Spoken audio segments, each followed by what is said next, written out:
But where we really started to blow up is when we were taking these documentaries, like these, 15, 25-minute documentaries, and we're taking out 30-second clips and 60-second clips and 2-minute clips of me, having a charge or dealing with a situation. And it just really blew up.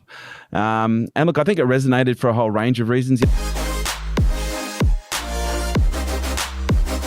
So now let's shift to social media, right? Because last few years, you've blown up on social media. 1.3 million followers on Facebook, 166,000 plus followers on Instagram, 52,000 subscribers on YouTube. There's TikToks. I'm sure there's Snapchats. I'm sure that's everything.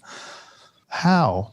Like, what did you do? Like, what was your secret sauce, as everyone wants to know? Like, what's your approach? Hard work to become an overnight success. Look, I think, and to give context, like we've had now well in excess, just on Facebook, over 500 million video views since 2016. Well over 80% of that is organic.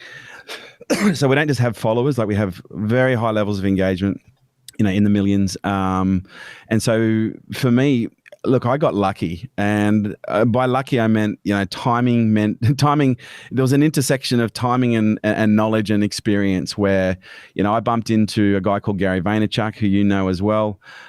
We hired him to come and speak for our K2 elites. He came out and spoke at the back of the room. I hit him up and I was like, "Oh, hey Gary," and at that time I had like 52,000 followers on Facebook, shit engagement, but I thought I'd kind of like, "Oh, hey Gary, look, I'm on social media," and I didn't know as much about Gary at the time, and I learned very quickly.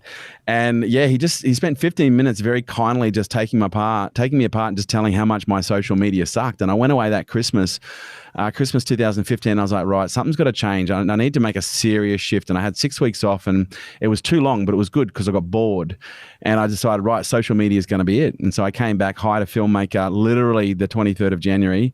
That relationship didn't work out. And then 6 weeks later, I found another guy, Matthias, who is now still my filmmaker today.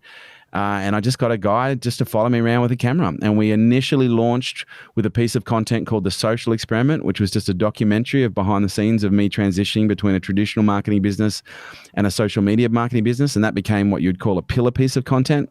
But where we really started to blow up is when we were taking these documentaries, like these 15, 25-minute documentaries, and we're taking out 30-second clips and 60-second clips and 2-minute clips of me, having a charge or dealing with a situation. And it just really blew up.